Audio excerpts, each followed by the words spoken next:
Hello student. मैं दिनेश यादव आप सभी का स्वागत करता हूं। आप सभी अच्छे होंगे।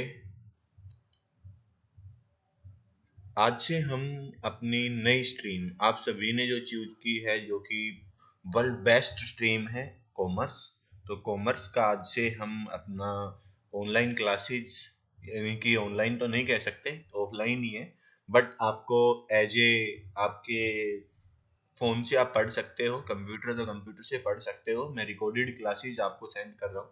देखिए, आप सभी जानते हैं, आप सभी ने डिसाइड किया है कि हमने कॉमर्स लेनी है, जो कि मैंने आपको पहले ही बताया है। एक तो वीडियो आपने देखी है, मेरी सुनी है, जिसमें कॉमर्स के स्कोप वगैरह। तो कॉमर्स एक वर्ल्ड बेस्ट स्ट्रीम है।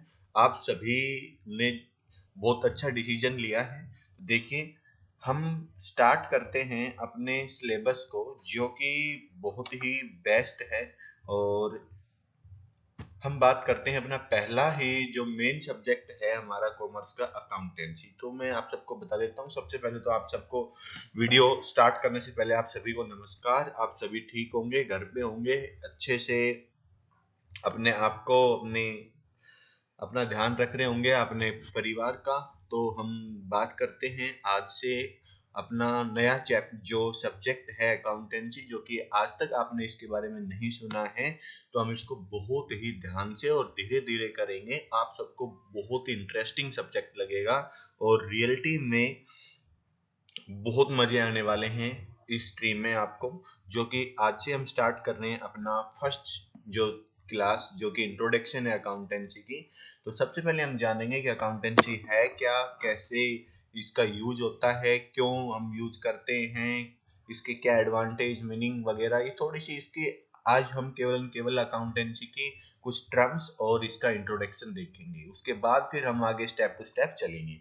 तो देखिए, हम ऑक्सफोर्ड इंटरनेशनल स्कूल की क्लासेज ले रहे हैं, जिसमें मैं दिनेश, जो कि मेरे कॉन्टेक्ट नंबर हैं। किसी भी स्टूडेंट को कोई भी डाउट, कोई भी प्रॉब्लम हो, तो वो आप इस नंबर पर कॉल कर सकते हैं, मुझे मेल कर सकते हैं, मेल आईडी है। देखिए, अब स्टार्ट करते हैं हम अपना अकाउंटिंग, जो अकाउंटेंसी है। अकाउंटेंसी में जो प्रोसेस है, वो पहले मैं आपको एक बार कंफर्म कर देता हूँ हल्का सा, उसके बाद हम डेफिनेशंस और इसके प्रोसेस पर जाएंगे। सबसे पहले हम बात करते हैं कि द प्रोसेस, अकाउंटिंग प्रोसेस क्या होता है।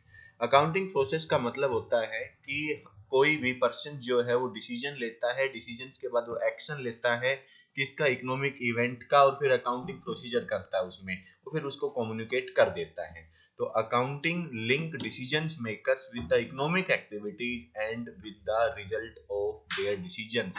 कहने का मतलब क्या हुआ बेटा, कि जब भी हम अपना कोई डिसीजंस होता है, तो उस डिसीजंस को, अगर वो डिसीजन आपके इकोनॉमिक एक्टिविटीज है, तो मैं आपको डिटेल में समझाऊंगा इकोनॉमिक एक्टिविटीज क्या होती हैं, डिसीजंस क्या होते हैं, क्या रिजल्ट निकलता है। उन डिसीजंस मेकर्स को हम एक लिंक के रूप में देखते हैं कि उनकी अकाउंटिंग की जाती है, उनकी रिकॉर्डिंग की जाती है। बस इतना ही है। अब हम आगे चलते हैं। इस जो ये आपने पिक्चर देखी है, इस पिक्चर को डिटेल में समझेंगे। कम्युनिकेटिंग अकाउंटिंग इंफॉर्मेशन क्या होती है, इकोनॉमिक इवेंट क्या होते हैं, डिसीजन मेकर्स कौन होते हैं, इंटरनल और एक्सटर्नल यूजर कौन होंगे, और अकाउंटिंग प्रोसेस क्या होगा। तो सबसे पहले हम बात करते हैं। देखिए कि सबसे पहले मैं इसके डेफिनेशंस को एक बार बता देता हूँ। डेफिनेशंस के बाद हम बात करेंगे कि इसके प्रोसीजर्स की, कि किस तरह हम इसको लागू कर सकते हैं। तो सबसे पहले हम बात करते हैं कि the system of recording and summarising business. अब बहुत इंपॉर्टेंट वर्ड आया है, बिजनेस। कि बिजनेस को हम समराइजिंग करेंगे, रिकॉर्डिंग करेंगे, एंड फाइनेंशियल ट्रांजेक्शन्स, एक और नई ट्रांजेक्शन वर्ड आ गया हमारे पास। क्योंकि आप सब जानते हैं, आई होप आपको इसमें कुछ नहीं पता होगा, कोई वर्ड नहीं होता होगा, क्योंकि आपने कॉमर्स और अकाउंटिंग की एबीसीडी भी नहीं पढ़ी है। तो जाहिर सी बात है कि हर एक वर्ड्स का मतलब मैं बताता चलूंगा। तो आप सब ने ध्यान से, इत्मीनान से इस वीडियो को देखना है। उसके बाद आप क्या करोगे, आगे इसको पढ़ोगे और आगे का जो प्रोसीजर्स होगा वो देखेंगे। देखिए, सबसे पहले the system of recording. Recording का मतलब आप सब जानते हो कि रिकॉर्ड करना, राइट करना या रिकॉर्ड करना। कोई भी कुछ भी है उसको रिकॉर्ड करते हैं। कहते हैं ना कि भाई किसी की वॉइस रिकॉर्ड करना, या फिर आप रिकॉर्ड करो, राइट करो, उसको नोट करो। तो नोट करने के बाद उसको समराइजिंग किया जाता है। समराइजिंग आप सबको अच्छे से पता है कि समराइजिंग क्या होती है, कि उसको एक शॉर्ट फॉर्म में लिखना। Summarising business and financial character. तो बिजनेस क्या होता है कि कोई भी ऐसी एक्टिविटीज जो कि अगर हम बात करें प्रॉफिट मोटिव के लिए की जाती है, कोई भी एक्टिविटीज, तो वो बिजनेस कहलाती है। बिजनेस में अगले जो वीडियो बनेगी वो बिजनेस स्टडीज की बनेगी, जो आपका अब सब्जेक्ट रहेगा, उसमें बिजनेस को मैं कंप्लीटली अच्छे से एक्सप्लेन करवाऊंगा। And financial transaction. Financial transaction का मतलब होता है बेटा जो भी ट्रांजेक्शन, जो भी वर्क, जो भी काम जिसको हम मनी में कन्वर्ट करते हैं और उस वर्क को हम रिकॉर्ड करते हैं, तो उसको ट्रांजेक्शन्स बोलते हैं। यानी कि उस इवेंट को, जो भी है, जो भी हम काम करते हैं जिसको मनी में कन्वर्ट करते हैं, उसी को फाइनेंशियल ट्रांजेक्शन बोलते हैं। And analyse. एनालाइज का मतलब होता है बेटा कि उसको हम एक इस तरह के डाटा को कंपैरिजन करें, यानी कि जो हमने किया है उसको कंपेयर करके एक ऐसी यूजफुल इंफॉर्मेशन बनाई जाए कि जिसके जो कि जिनको जरूरत है उनके लिए रखी जाए। जैसे कि फॉर एग्जांपल मैं बात करता हूं कि एनालाइज का मतलब होता है जैसे कि आप अपनी वीकली या मंथली या फिर एनुअली जो एग्जाम देते हो, तो उस एग्जाम के बेस पर आपको जज किया जाता है कि हाँ, आपको इस सिलेबस का कितना पोर्शन आपको अच्छे से आता है। मान लीजिए आपके 95%, तो हम मानते हैं कि भाई आपने अपने सब्जेक्ट में फुल नॉलेज ली है। तो एनालाइज करना, उसको एनालिस्ट करना कि उसमें क्या है, कितना है, किससे क्या करना है, ये सारे। फिर वेरीफाई करना कि जो हमने एनालाइज किया वो बिल्कुल ठीक है। फिर उसकी रिपोर्ट बनाना, रिपोर्टिंग करना, उस रिजल्ट को कम्युनिकेट कर देना, किसी दूसरे को दे देना। देखिए, ये तो हमने डेफिनेशन पढ़ी है, और ये क्या है, अगर मैं इसको बोलूं तो it is a art of recording, summarising business transactions, जो फाइनेंशियल ट्रांजेक्शंस, और उनको एनालाइजिंग, वेरीफाइंग और रिपोर्टिंग ऑफ द रिजल्ट, उनके रिजल्ट को रिपोर्ट कर देना। तो ये तो डेफिनेशन थी। अब आप लोगों को आई थिंक किसी को कुछ समझ नहीं आया होगा, तो हम एक एग्जांपल लेते हैं और उस एग्जांपल के थ्रू समझते हैं कि अकाउंटिंग है क्या। तो देखिए, सबसे पहले तो मैं बात करता हूँ बेटा कि अकाउंटिंग की जरूरत क्यों पड़ी। देखिए, सबसे पहले आप लोगों को क्वेश्चंस यही अराइज होना चाहिए कि हम क्यों अकाउंटेंसी को पढ़ें। तो सबसे पहला पॉइंट यही है कि अकाउंटिंग पढ़ने के लिए, अकाउंटिंग का यूज या फिर इसका जन्म क्यों हुआ, क्योंकि बेटा जो ह्यूमन होता है, पर्सन होता है, उसका ह्यूमन माइंड क्या है कि वो एक लिमिटेड ही वर्ड्स को क्या कर सकता है, अपने माइंड में रख सकता है, अपने माइंड में रख सकता है। जैसे अगर मैं बात करूं कि अलग अलग स्टूडेंट्स होते हैं, अलग अलग पर्सन होते हैं, कि कोई कुछ चीजों को कुछ ज्यादा टाइम के लिए याद रख सकता है, कोई कम टाइम के लिए, किसी के पास मेमोरी कुछ शार्प होती है, किसी की थोड़ी सी कम शार्प होती है। तो उसके लिए हम रिकॉर्ड करते हैं। अगर देखिए, मैं आपसे एक क्वेश्चन पुट करता हूं कि बताइए आप लोगों की 10th क्लास में कितने सब्जेक्ट थे, आप सभी बता दोगे, और सब्जेक्ट के नाम भी बता दोगे। उनमें चैप्टर हैं, चैप्टर के नाम भी बता दोगे। अगर बेटा मैं आपसे पूछूं कि बताइए 5th क्लास में मैथ में आपकी सेकंड एक्सरसाइज कौन सी थी, तो आई थिंक सभी जितने भी स्टूडेंट्स हैं उनमें से कोई एक ही मुश्किल से कोई इसका जवाब दे सकता है, शायद वो भी ना। ऐसे ही मैं आपसे बात करूं कि बताइए कि 26 जनवरी, या फिर ये तो एक वो हो गया, अगर मैं बात करूं कि 30 जनवरी 2018 को बताइए आपने क्या किया, तो आप नहीं बता पाओगे। तो ऐसे ही बेटा कि बिजनेस में जब अगर हम बिजनेस की बात करते हैं, बिजनेस में, तो बिजनेस की जब हम बात करते हैं, तो बिजनेस में पर डे हजारों लाखों ट्रांजेक्शन होती है और वो डेली होती रहती हैं। तो आप बताइए आप कितने का ध्यान रख पाओगे। तो इसलिए हमारे पास अकाउंटिंग स्टार्ट होती है कि अकाउंटिंग जो है वो हमें इस चीज को ध्यान दिलाती है कि हमने जो काम किया उसको एक सिस्टमेटिक वे से रिकॉर्ड किया है। आप सबको समझ आया होगा। अब आप बात करते होगे सर कुछ इतना समझ नहीं आया, पर लेकिन थोड़ा सा ये तो पता चल गया है कि भाई ह्यूमन माइंड जो है वो गलती करता है या भूलता रहता है, तो भूले ना इसलिए हम रिकॉर्ड कर लेंगे, नोट कर लेंगे। तो किस चीज को नोट करेंगे, तो आप देखिए बेटा, सभी हम एक छोटा सा एग्जांपल लेते समझते हैं। आप सभी अपने माइंड में एक कोई भी बिजनेस डिसाइड करते हैं कि आप किस चीज का बिजनेस करना चाहते हो। जो भी बिजनेस करना चाहते हो, जो भी काम एक्टिविटीज करना चाहते हो, उस एक्टिविटीज के को माइंड में अज्यूम करिए। अज्यूम करिए, मान लीजिए मैंने अज्यूम कर लिया।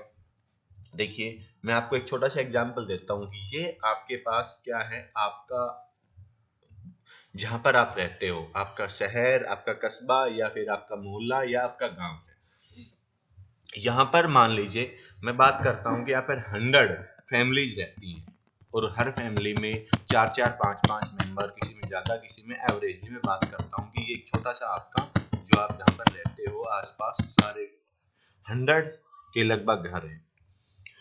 ये अपने डेली रूटीन की एक्टिविटीज को करने के लिए क्या करते हैं, ये यहाँ से लगभग 15 किलोमीटर दूर शहर जाते हैं और शहर से मान लीजिए ये आपका शहर से डेली रूटीन की वस्तुओं को खरीदते हैं। जो कि ये शहर है, यहाँ पे मार्केट है और मार्केट से सामान खरीद के लाते हैं। तो इसमें से डेली रूटीन में हर 5-7 घरों में से एक घर वाला डेली जाता है और कुछ सामान लेकर आता है। ऐसे ही अगर हम 100 बात करें तो लगभग 20 से 30% डेली, हर डे, पर डे क्या करते हैं, सामान लेने मार्केट जाते हैं। और ये मान लीजिए आपका 15 किलोमीटर दूर है, 15 किलोमीटर दूर है। अब आपने डिसाइड किया कि यार सभी इतनी दूर जाते हैं, यहाँ पर लगभग 3 से 4 घंटे का टाइम भी लगता है, जाते भी हैं, सामान खरीदते भी, लेके भी आते हैं, और वो इसके लिए ट्रांसपोर्ट भी यूज कर रहे हैं, कुछ चार्जेस भी दे रहे हैं। तो आप एक इंटेलिजेंट थे, आपने देखा, आप पढ़े लिखे थे, आपने देखा यार ये एक प्रॉब्लम है, इस प्रॉब्लम का सॉल्यूशन किया जाए। तो आपने यहीं पर ही अपने यहाँ पर एक छोटी सी क्या बना लिया, एक स्टोर ओपन किया। और स्टोर ओपन किया, आपने क्या किया कि आप बल्क में सामान उठा के लाने लग गए। और इसमें आपका जो ये स्टोर है, मैं बना रहा हूँ थोड़ा सा बड़ा सा, ये आपका स्टोर है।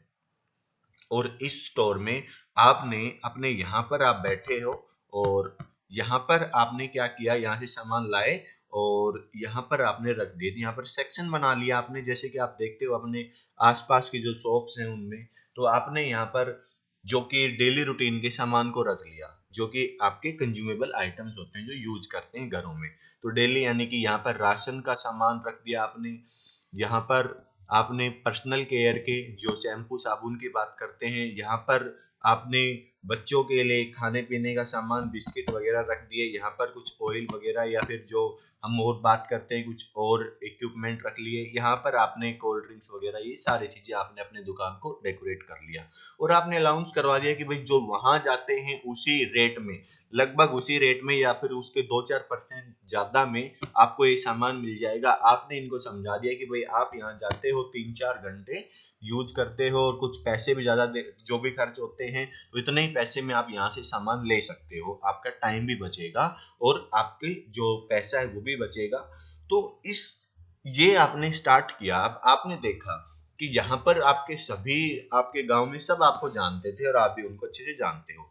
तो आप बताइए बेटा कि आप उनको सामान बेचोगे तो जरूरी नहीं है कि एक कस्टमर एक बार आया और फिर वो सामान लेके चला गया। हो सकता है वो दिन में 2 बार आए, 3 बार आए, और कई बार उनके पास पैसे नहीं होते तो आप उधार में भी सामान देते हो। तो मान लीजिए स्टार्टिंग में पहले दिन आपके पास 5 कस्टमर आए, तो उन 5 कस्टमर्स ने आपसे सामान लिया, जिसमें से 2 ने आपको पैसे नहीं दिए, उन्होंने कहा कि भाई हम आपको बाद में दे देंगे। तो आपको याद रहा। ऐसे ही धीरे धीरे धीरे धीरे पूरे सारा का सारा जो आपका जगह थी, 100 के 100 घर थे, 100 के 100, वो सभी आपसे सामान लेने लगे। उसमें से लगभग 60 to 70 जो फैमिलीज थी वो आपसे उधार में सामान लेने लगी। कभी वो पर डे, कभी 1 पर्सन आता, कभी एक से ज्यादा आदमी आते आपके पास हर घर से, या फिर वो दिन में एक से ज्यादा बार भी आते। तो ऐसा होता गया। तो अब बताइए, क्या आप उन सब फैमिलीज के जो रिकॉर्ड है पूरे मंथ का, जो मंथ में पेमेंट करेंगे, तो क्या आप उनको अपने माइंड में रख सकते हो? तो आई होप सभी को ये समझ आ रहा होगा और आप कहोगे कि नहीं सर, हम तो नहीं रख सकते इतना।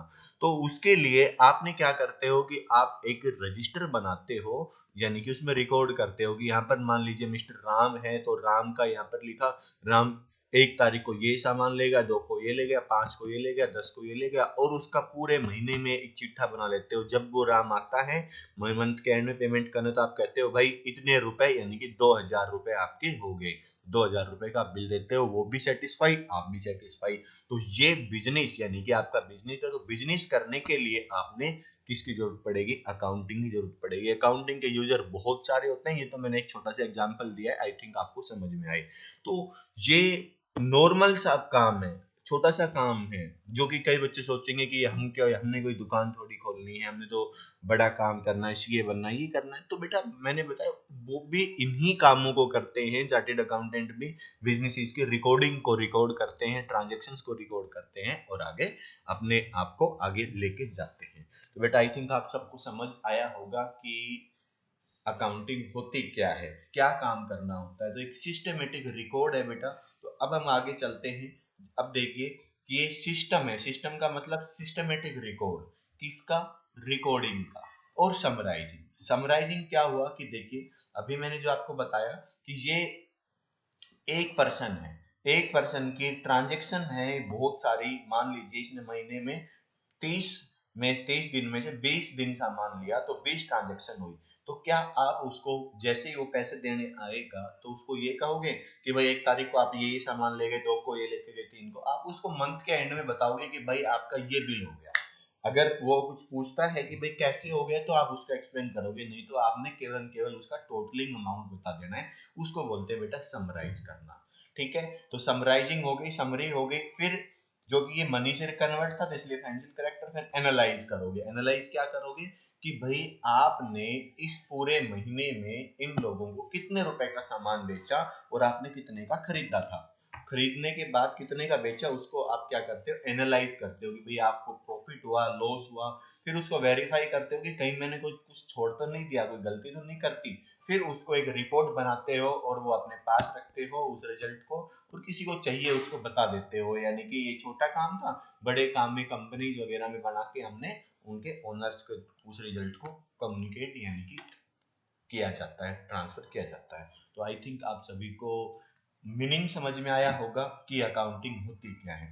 फिर भी अगर किसी को समझ नहीं आया तो आप मेरे को पर्सनली मैसेज करिए, मैं इसको और एक्सप्लेन करता हूँ, अच्छे से बताता हूँ आपको।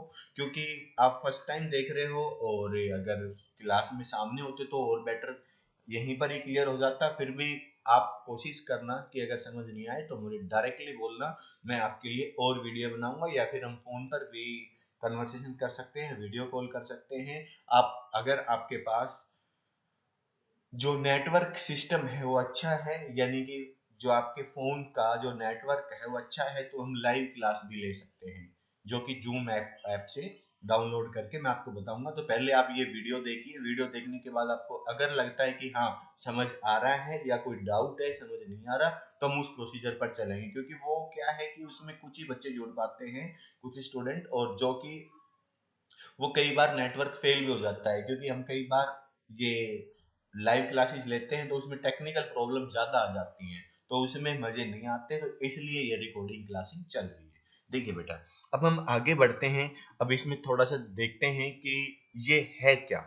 अब जो कि हमने इंफॉर्मेशन देखी अकाउंट ये, अब नॉर्मली अगर हम बात करें तो देखिए कि यहाँ पर हमने क्या क्या पढ़ना है, क्या क्या देखना है। जो डेफिनेशन हमने देखी है उसी डेफिनेशन की हम बात करते हैं कि इन order to expect the exact nature the accounting we must be understand following relevant aspect to definition. जो मैंने आपको एग्जांपल बताया उसी के अकॉर्डिंग बताऊंगा। इकोनॉमिक इवेंट, इकोनॉमिक इवेंट का मतलब बेटा कि जो भी आप एक्टिविटीज करोगे, जो भी एक्टिविटीज करते हैं, अगर उसमें आपको मनी से रिलेटेड है, वो मनी से रिलेटेड है। जैसे मैंने कहा कि आप ये सामान उठा के ये सामान लेके उनको दे दो, आपको 10 रुपए मिलेंगे।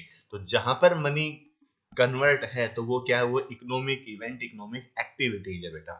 तो देखिए अगर मैंने कहा कि बेटा इस जो ये बुजुर्ग आदमी है, कोई बुजुर्ग आदमी ने कहा कि बेटा मुझे रोड क्रॉस करवा दो, तो रोड क्रॉस करवाने के बाद आप उससे पैसे नहीं मांग सकते, क्योंकि आप उसकी मदद कर रहे हो, हेल्प कर रहे हो, सोशल, जो कि आप जैसे सोशल सोसाइटी के लिए आप उनको, उस बुजुर्ग आदमी को अपने एथिक्स के अकॉर्डिंग हेल्प कर रहे हैं। तो वो एक इकोनॉमिक एक्टिविटीज नहीं है।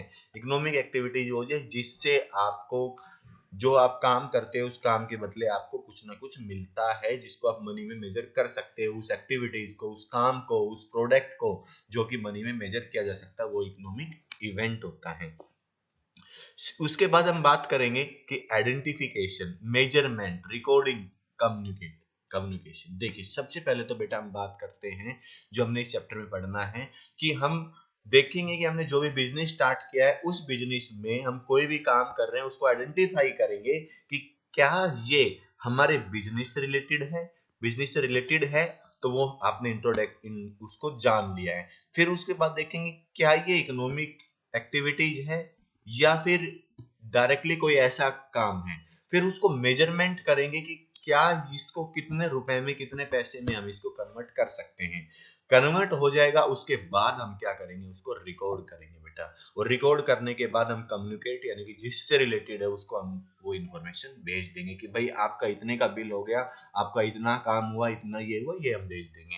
फिर हम बात करते हैं ऑर्गेनाइजेशन। तो ऑर्गेनाइजेशन क्या है, इन सबको करने के लिए हमें एक ऑर्गेनाइजेशन यानी कि एक जगह की जरूरत पड़ती है। एक कोई बिजनेस है, उसी बिजनेस को हम ऑर्गेनाइजेशन बोलते हैं। उस ऑर्गेनाइजेशन में ही ये सारे के सारे काम होते हैं और उसमें फिर कुछ यूजर होते हैं जो कि इंटरेस्टेड यूजर्स इस इंफॉर्मेशन को लेते हैं। तो इसी चीज को हम क्या करते हैं, एक्सप्लेन करेंगे आगे। देखिए डायरेक्टली पहले मैं बात करता हूं कि आई थिंक आप सब समझ में आया होगा कि अकाउंटिंग है क्या, हमें करना क्या होगा। तो करना जो है वो तो आगे बताऊंगा, लेकिन आप सबको थोड़ा बहुत समझ में जरूर आया होगा कि भाई हम क्या पढ़ रहे हैं, क्या कर रहे हैं।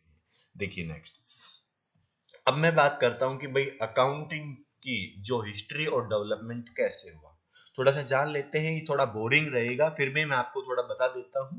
तो जिसको भी लगता है कि भाई ये बोरिंग सा है तो आप इसको हल्का सा समझिए और देखिए, क्योंकि ये बहुत यानी कि एग्जाम के पॉइंट ऑफ व्यू से इंपॉर्टेंट नहीं है, लेकिन इंटरेस्ट के लिए इंपॉर्टेंट है कि आप जानो कि ये कब शुरू हुआ था, कैसे क्या आया। तो वो चीजें तो मैं एक बार इसको थोड़ा सा एक्सप्लेन कर देता हूँ शॉर्टली, जल्दी सी।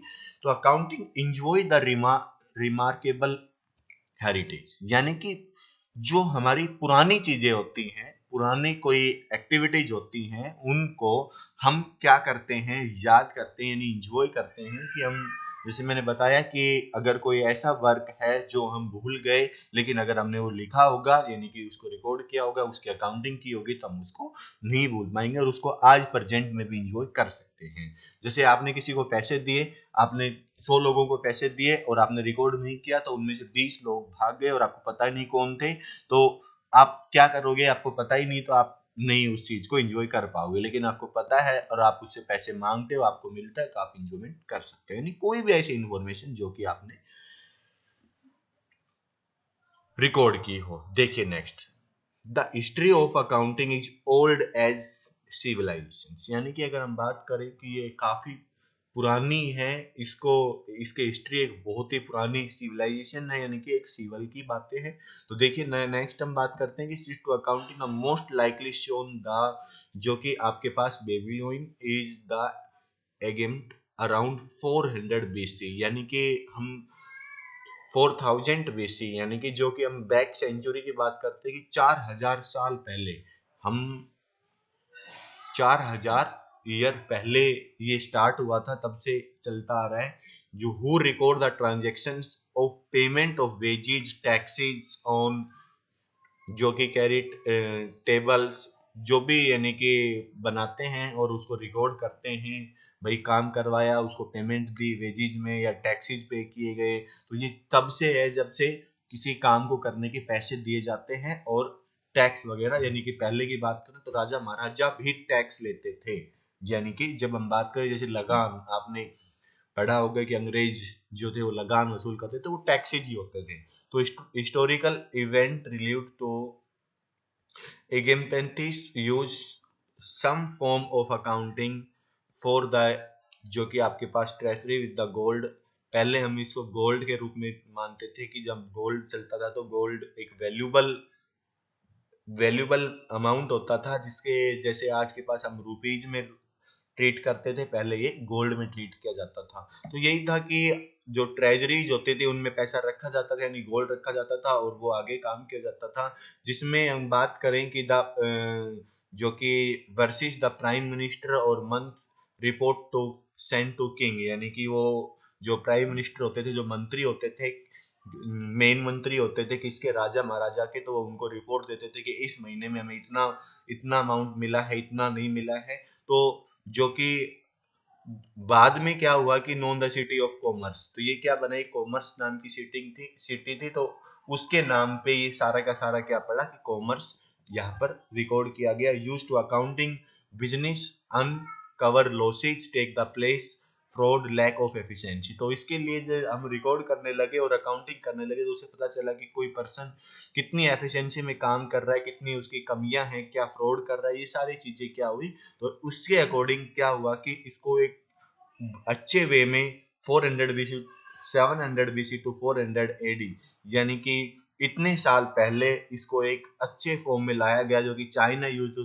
Specialise the government accounting is early 2000 BC, यानी कि 2000 साल पहले चाइना में इसकी जो चाइनीज गवर्नमेंट थी वो अकाउंटिंग करना स्टार्ट कर दिया था।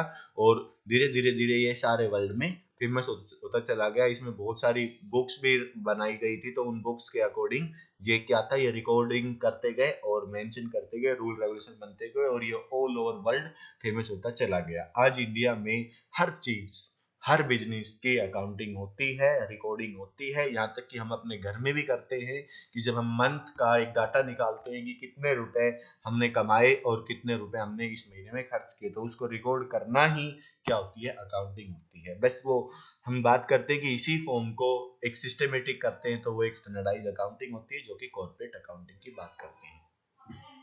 अब हमने बात की थी कि यहाँ पर देखिए इकोनॉमिक इवेंट, तो इसको हमने समझा था, तो इसको एक थोड़ा सा अच्छे वे में समझ लेते हैं, एक एक्सप्लेन कर लेते हैं कि इकोनॉमिक इवेंट होता क्या है। मैंने आपको बताया कि business organisation involve the economic event, यानी कि बिजनेस का काम ही क्या होता है कि वो पैसे से रिलेटेड एक्टिविटीज करते रहते हैं। Economic events no to happening to consequence the business organisations which the consist transactions where the measurable monetary terms, monetary का मतलब ही होता है मनी, मनी टर्म्स में वो मेजर की जा सके। फॉर एग्जाम्पल इन्होंने कहा कि purchase machinery, installing, keeping, ready to manufacturing event, यानी कि ये सारे के सारे काम क्या है कि जब हम करते हैं, किसी मशीन को खरीदते हैं, उसको लगाते हैं, उसमें फिर हम प्रोडक्शन स्टार्ट करते हैं, यानी कि उसका प्रोसेसिंग स्टार्ट करते हैं, तो उनमें जो भी खर्चा लगता है, यानी कि उसको चलाने के लिए जो भी खर्चा किया जाता है, वो सारे के सारे क्या होती है, इकोनॉमिक इवेंट होते हैं। तो देखिए कुछ एग्जाम्पल दिए गए हैं समझने के लिए कि sale the merchandise the customer, आप कस्टमर्स को सामान बेचते हो। Rendering to service customers, ABC limited, अगर हम बात करें कि कोई कंपनी है, जैसे कि हम बात करते हैं रिलायंस कंपनी है, जियो है, जो कि आप लोगों को कम्युनिकेशन यानी कि जो नेटवर्क की सुविधा देती है और आपको, आप अपने साथियों से या किसी से भी आपस में बात कर सकते हो। जिस फोन का यूज कर रहे हो वो भी एक सर्विस ही है, जिसमें आप डाटा पैक डलवाते हो, यूज करते हो, उस फोन है वो आपके लिए एक प्रोडक्ट है। तो purchase of material for the supplier, supplier से आप रॉ मटेरियल खरीदते हो, कच्चा सामान खरीदते हो। Payment the monthly rent to landlord, तो उसके लिए आप क्या करते हो, रेंट पे करते हो, लैंडलॉर्ड के लिए पेमेंट पे करते हो।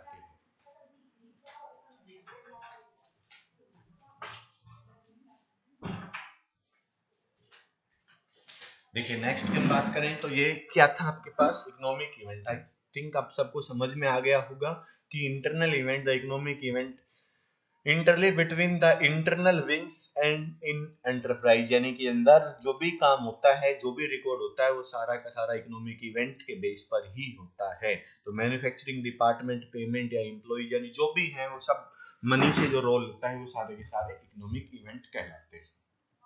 देखिए अब नेक्स्ट पॉइंट हमने पढ़ा था कि identification, measurement, recording and communicating. तो ये डेफिनेशन मीनिंग की हम बात कर रहे हैं।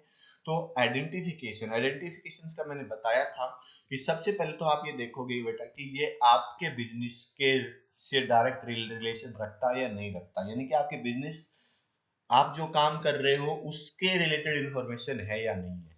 फिर आप देखोगे क्या उसको हम मनी में मेजर कर सकते हैं, मनी में मेजर कर सकते हैं तो उसको हम क्या करेंगे, रिकॉर्डिंग करेंगे और रिकॉर्डिंग करके उसको कम्युनिकेट कर देंगे। तो देखिए आपके लिए ये पूरा का पूरा मैंने पैरा दिया गया है, इसमें आप पढ़िए, आई थिंक आप सबको समझ में आ जाएगा। नहीं आता है तो मुझे बताइए, मैं इसको एक्सप्लेन करवा दूंगा कि ये आइडेंटिफिकेशन है, फिर आप इसको मेजरमेंट करोगे। आइडेंटिफिकेशन में देखोगे कि क्या ये इकोनॉमिक एक्टिविटीज है या नहीं है, आपके बिजनेस से रिलेटेड है या नहीं है। इसमें एग्जाम्पल भी दिया गया है, ये पढ़ोगे कि जो ह्यूमन रिसोर्सेज होते हैं यानी कि जो काम करते हैं जो पर्सन, तो उनके लिए रिलेटेड दिया गया है। तो उसके बाद आप मेजरमेंट करोगे कि उसको कितने किस अमाउंट का है, उसकी कितनी मनी बनेगी, कैसे क्या हम उसको कितना अमाउंट बन सकता है उस सर्विसेज का, उस प्रोडक्ट का, फिर उसको हम रिकॉर्डिंग कर देंगे। यहाँ पर देखिए बेटा एक वर्ड आया है कॉर्नोलॉजिकल ऑर्डर। कॉर्नोलॉजिकल ऑर्डर क्या होता है बेटा, मैं आपको बता देता हूँ कि according to time, according to time मतलब जैसे कि एक डेट मानी, मान लीजिए ये है आपके पास 1 अप्रैल 2019 या 20 मान लेते हैं। तो 1 अप्रैल 2020 को आपने क्या क्या काम किया, सुबह जो किया वो पहले, फिर उसके बाद उसके बाद उसके बाद, तो ये आप क्या करते हो, इनको ट्रांजेक्शन्स के रूप में रिकॉर्ड करते हो। तो यानी कि time to time, day to day जो भी काम होता है उस सीरियल नंबर के बेस पे होता है, उसको कॉर्नोलॉजिकल ऑर्डर हम बोलते हैं। तो उसी फॉर्म में हम क्या करेंगे, इनको रिकॉर्डिंग करेंगे। तो आई थिंक आप सबको समझ आया होगा। फिर क्या है हमारे पास, ऑर्गेनाइजेशन। तो ऑर्गेनाइजेशन क्या होता है बेटा, कि कोई भी एंटरप्राइज, बिजनेस एंटरप्राइज यानी बिजनेस फर्म जो होती है, तो organisation refer the business enterprise whether the profit और नॉन फॉर प्रॉफिट मोटिव। कि कुछ वर्क होते हैं जो प्रॉफिट कमाने के लिए किए जाते हैं, कुछ होते हैं नॉन प्रॉफिट मोटिव। तो प्रॉफिट के लिए तो हम बात करते हैं कि हमारी जितनी मार्केट जो भी हम काम करते हैं नॉर्मली, कुछ होते हैं जो नॉन प्रॉफिट ऑर्गेनाइजेशन होते हैं, जैसे कि किसी ने किसी की हेल्प की है, उन्होंने ऑर्गेनाइजेशन डाल दिया एनजीओ, एनजीओ कर लिया, खोल दिया गया कि भाई हमने लोगों की हेल्प करनी है, हमने गरीब लोगों को, गरीब लोगों की हेल्प करनी है, एजुकेशन देनी है। जैसे कि मैं बात करता हूँ कि आज का टाइम, जैसे कि हम बात करते हैं कि कोरोना कोरोना के कारण महामारी फैली हुई है जिसके कारण घरों में रहना पड़ता है। तो कुछ संस्थाएं हैं जो कि क्या कर रही है कि जो भी गरीब लोग हैं जो खाने की व्यवस्था नहीं कर सकते, उन सबको खाना प्रोवाइड करवाया जा रहा है और उनको खाना दिया जा रहा है। जैसा कि बहुत सारे लोग करते हैं, यहाँ तक कि मैंने भी ये एक ऑर्गेनाइजेशन से जुड़ा हुआ हूँ, जो कि हमने जिस दिन लॉकडाउन स्टार्ट हुआ था उस दिन से अभी तक हम क्या कर रहे हैं, खाना प्रोवाइड कर रहे हैं। तो ये क्या हुआ कि हम उनसे कोई पैसा नहीं लेते, उस जो काम करते हैं वो काम की कोई अमाउंट नहीं रखा जा रहा, तो वो क्या है, वो सारा का सारा नॉन प्रॉफिट मोटिव है। तो कहने का मतलब क्या हुआ बेटा कि ऑर्गेनाइजेशन का मतलब चाहे वो प्रॉफिट का हो या नॉन प्रॉफिट हो, depending upon the size of activities, वो साइज एक्टिविटीज के ऊपर डिपेंड करता है। ऑपरेशंस उसकी, मान लीजिए हम इनको डिटेल में पढ़ेंगे बेटा, सोल प्रोप्राइटरशिप क्या है, partnership firm, cooperative society, company, local authority, municipal corporations, any association of person. देखिए यहाँ पर बेटा 7 पॉइंट्स दिए गए हैं जो कि हम अगली क्लास, जो बिजनेस स्टडी के अगले सब्जेक्ट के बनाएंगे, उसमें मैं इनको डिटेल में समझाऊंगा कि सोल प्रोप्राइटरशिप क्या होती है, पार्टनरशिप क्या होती है, कोऑपरेटिव सोसाइटी क्या होती है, कंपनी क्या होती है, लोकल अथॉरिटी। कुछ लोग जानते होंगे सोल प्रोप्राइटरशिप में केवल 1% होता है जो कि अकेला ही उसका करता धरता होता है। पार्टनरशिप में एक से ज्यादा लोग होते हैं। कोऑपरेटिव सोसाइटी, एक सोसाइटी बना ली जाती है। कंपनी जो रूल रेगुलेशंस के बेस पर काम करती है। लोकल अथॉरिटी जिसको हम बोलते हैं कि भाई लोकल गवर्नेंस, जैसे गांव की बात करें तो ग्राम पंचायत, शहर में हम बात करते हैं तो नगर परिषद। म्युनिसिपल कॉरपोरेशंस की भाई जो हमारे पास जो पर्सन्स के लिए काम करती है कॉरपोरेशन होती हैं, या any other association of person, तो ये सारे क्या है, ऑर्गेनाइजेशन। इन्हीं किसी भी टाइप का ऑर्गेनाइजेशन हो, उन सब के लिए अकाउंटिंग बहुत जरूरी होती है। तो आई होप सभी को समझ आया होगा। अब हम बात करते हैं कि accounting as a source of information. बहुत इंपॉर्टेंट पॉइंट है बेटा, देखिए ध्यान से समझिए इसको।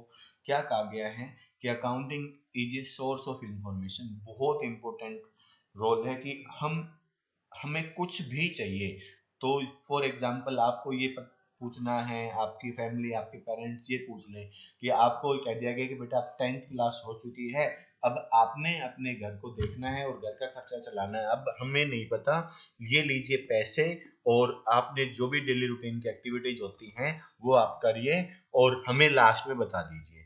तो जब आपने क्या किया, मान लीजिए फर्स्ट मंथ आपने क्या किया, आपके फादर ने आपको 20,000 रुपीज दे दिए, 20,000 रुपीज दे दिए, आपके मंथ के एंड में आपके पास केवल 2,000 रुपए बचे। आपने अपने पिताजी से कहा कि पापा जी 18,000 रुपए खर्च हो गए हैं। तो पिताजी ने कहा बेटा कहाँ हो गए मुझे बताओ। तो आप हिसाब देने लगे, जो कि आपको मेन मेन इवेंट थे वो याद आ गए, लेकिन मान लीजिए आपको 13,000 रुपए का आपने हिसाब दे दिया, 5,000 रुपए का हिसाब नहीं मिल रहा, आपको ध्यान ही नहीं है कि कहाँ पर हमने क्या खर्चा कर दिया। तो उसके लिए आप बहुत यानी कि डाउन जाओगे। आपके पेरेंट्स जो आपके पापा हैं उस उनको आपके ऊपर विश्वास क्या होगा, कम होगा कि पता नहीं बेटे ने बच्चे ने क्या कर दिया। तो उसके लिए क्या है कि अकाउंटिंग एक सोर्स ऑफ इंफॉर्मेशन है, कि इंफॉर्मेशन का सोर्सेज है, कि आप अगर आपने रिकॉर्डिंग की अकाउंटिंग की तो आप उसी टाइम देख के बता दोगे कि हाँ ये चीजें इतने में हुई थी, और आप क्लियरली उनको एक्सप्लेन कर दोगे जो जहां पर भी जो खर्चा किया गया था। तो ऐसे ही ये तो एक छोटा सा इवेंट था बेटा, लेकिन ऑर्गेनाइजेशंस की अगर हम बात करें तो ये क्या है कि एक बहुत इंपॉर्टेंट रोल होता है। आज के दिन हर एक एक्टिविटीज, हर एक वर्क में अकाउंटिंग होती है और उसका रिकॉर्ड रखा जाता है। उसी रिकॉर्ड्स के बेस पर हम आगे यानी कि काम करते हैं। कोई भी ऑर्गेनाइजेशन बड़ी बनती है तो उस इंफॉर्मेशन के रिकॉर्ड यानी कि उसका एविडेंस होती है, उसी के बेसिस पर उसको फंड मिलते हैं, पैसा मिलता है, और उसी के बेस पर वो आगे बढ़ती है। तो ये सारी चीजें हम डिटेल में पढ़ेंगे। तो ये है सोर्स ऑफ इंफॉर्मेशन। देखिए यहाँ पर पहला पॉइंट लिखा हुआ है, provide the information making the economic decisions. हमने इकोनॉमिक डिसीजन लेना है कि मान लीजिए कि अब हमने जो काम किया है उसमें इतना प्रॉफिट हुआ, तो हमें आगे बढ़ने के लिए ज्यादा प्रॉफिट चाहिए, तो हमें क्या करना चाहिएगा। तो हमारे पास रिकॉर्डिंग होगी कि हमने ऐसे ऐसे काम किए तो इस तरह हमने ये मिला है। उसके बाद अगर हम बात करें कि serve to users who really financial statement principal source of information. हम बात करते हैं थोड़े से लॉ के बारे में। तो जो यूजर होंगे, सर्व होंगे, यानी कि हम बात करते हैं गवर्नमेंट, जो चार्टेड अकाउंटेंट हैं, उनको फाइनेंशियल स्टेटमेंट जरूरत पड़ेगी। आपने जो बनाई है वो प्रिंसिपल्स यानी कि रूल्स के अकॉर्डिंग आपने बनाई है, तो वो इंफॉर्मेशन आप उनको दोगे तो वो आपको एक सिस्टमेटिक परफॉर्मा बनाएंगे, जो कि आपको यूज करने में आगे हेल्प मिलेगी। नेक्स्ट बोलते हैं कि provide the information useful proceedings to evaluating the amount, timing and uncertainty to potential cash flow, कि आपके पास कितना पैसा आ रहा है कितना जा रहा है उसका एक सिस्टमेटिक रिकॉर्ड होता है। फिर providing to information judge the management ability to utilize the resources efficiency of meeting goals। तो जो गोल्स बनाए जाते हैं उस गोल्स के लिए ये जजमेंट ली जाते हैं। कौन मैनेजमेंट लेती है, जो सोचते हैं कि कैसे काम करना चाहिए और अपने जो रिसोर्सेज हैं, जो भी आपके पास जो संसाधन है उनको फुल यूटिलाइज करके मैक्सिमम से मैक्सिमम प्रॉफिट कैसे कमाया जाए, वो किसके बेस पर होते हैं, वो अकाउंटिंग इंफॉर्मेशन के बेस पर ही होते हैं बेटा। तो आपको लगा कि काफी इंपॉर्टेंट रोल है इसका अकाउंटिंग का। तो ये पॉइंट्स हमारे पास, इनको हम इंपॉर्टेंस में डाल सकते हैं। आगे है प्रोवाइड टू जो factual interpretive information deciding to underlying assumptions matter the subject interpretations इक्वे जो एलिवेशंस और प्रिडिक्शंस करने के लिए, जो कि एस्टिमेट करने के लिए कि हमने इतना किया है तो आगे बढ़ने के लिए हमें इतना कितना और करना पड़ेगा, तो डिसीजंस लेने के लिए इंफॉर्मेशन जरूरत पड़ती है। इंफॉर्मेशन एक्टिविटीज इफेक्टिंग सोसाइटी की, सोसाइटी के लिए भी वो ज्यादा इफेक्ट करती है, बढ़िया करती है। जैसे कि हम बात करें कि अगर कोई कंपनी ज्यादा प्रॉफिट कर रही है तो वो क्या कर सकती है कि उसके प्राइसेस कम करके अच्छी क्वालिटी दे सकती है। ये चीजें सारी की सारी सोसाइटी को इंफॉर्मेशन, अकाउंटिंग इंफॉर्मेशन से पता चलता है कि भाई कैसी फर्म है, हम किस कंपनी में जॉब करेंगे, भाई अच्छी सैलरी देगी या नहीं देगी, वो किस पे पता चलेगा, अकाउंटिंग के बेस पे सोसाइटी पता चलता है। तो आई थिंक आप सबको अच्छे से समझ आया होगा कि जो है अकाउंटिंग एक सोर्स ऑफ इंफॉर्मेशन है, और वो सोर्स ऑफ इंफॉर्मेशन कितने काम की होती है, कितनी इंपॉर्टेंस होती है। फिर हम बात करते हैं कि ये जो इंफॉर्मेशन होती है उस इंफॉर्मेशन को हम क्या करते हैं, अकाउंटिंग यूजर्स को देते हैं। यूजर्स कौन होंगे, तो यूजर्स को जानने से पहले हम क्या करेंगे कि इसकी कुछ एक्टिविटीज जानेंगे, उनमें हम देखेंगे रोल ऑफ अकाउंटिंग। हम आई थिंक पढ़ चुके हैं कि कितना इंपॉर्टेंट रोल है, फिर भी मैं आपको बता देता हूँ कि बेटा बहुत इंपॉर्टेंट रोल है। हम कोई भी एक्टिविटीज करते हैं तो उसमें मेजरमेंट, क्लासिफिकेशन, लीगल फॉर्मेंसी के लिए कलेक्ट जो सिस्टम होता है हमारा अकाउंटिंग इंफॉर्मेशन होता है उसके अकॉर्डिंग हम क्या बनाते हैं, अपने अकाउंट्स बनाते हैं और अकाउंटिंग इंफॉर्मेशन को आगे सेंड करते हैं। अब हम बात करेंगे बेटा कि कुछ जो अकाउंटिंग की एबीसीडी की, यानी कि उसमें क्या क्या वर्ड्स यूज होंगे, क्या क्या ट्रांजेक्शन यूज होंगे। तो मैं ये नहीं कह रहा कि आज आपने ये सारी वीडियो आज देख के आज ही करना है, आप इसको पार्ट्स में देख सकते हो, या फिर अगर मैं बात करूं कि यहाँ तक ही आप आज करिए, जो अकाउंटिंग जो बेसिक अकाउंटिंग टर्म्स है वो हम अगली क्लास में करेंगे। तो आज के लिए आप बस इतना ही देखिए, जो हमने डेफिनेशन देखी, इसका मीनिंग देखा, इंट्रोडक्शन देखा है कि क्या रोल होता है, इसके बाद हम देखेंगे कि इसकी अकाउंटिंग जो बेसिक टर्म्स क्या होंगे, यानी कि अकाउंटिंग के वर्ड्स क्या होंगे, जिसकी एबीसीडी क्या होती है, कि हम अकाउंटिंग में कौन कौन से वर्ड यूज करेंगे, उनका क्या मतलब है, क्या रोल है, वो सारी चीजें हम देखेंगे। यानी कि हम देखते हैं कि भाई हमारा घर का नाम अलग होता है और बाहर का अलग होता है, यानी कि तो उस चीज में कई बार हम कंफ्यूज होते हैं कि भाई इसका तो ये नाम था तो ये क्यों बोला जा रहा, तो उसका घर का होता है। इसीलिए हम किसी चीज को जानते कुछ है लेकिन उसको एक जो सिस्टमेटिक वे से क्या बोला जाता है वो हम सीखेंगे यहाँ पर, इसकी अकाउंटिंग जो बेसिक टर्म्स है। तो ये लगभग 20 to 30 टर्म्स है, इन सबको हम देखेंगे किसको हम क्या बोलेंगे। तो आज के लिए इतना ही है। तो आप सबको ये वीडियो देखनी है और देखकर देखना है कि क्या समझ में आया, क्या नहीं आया। और किसी भी स्टूडेंट को अगर कोई प्रॉब्लम हो तो वो डायरेक्टली मुझे मैसेज कर सकते हैं। ये वीडियो देखने के लिए आप सबका प्रेम पूर्वक धन्यवाद। और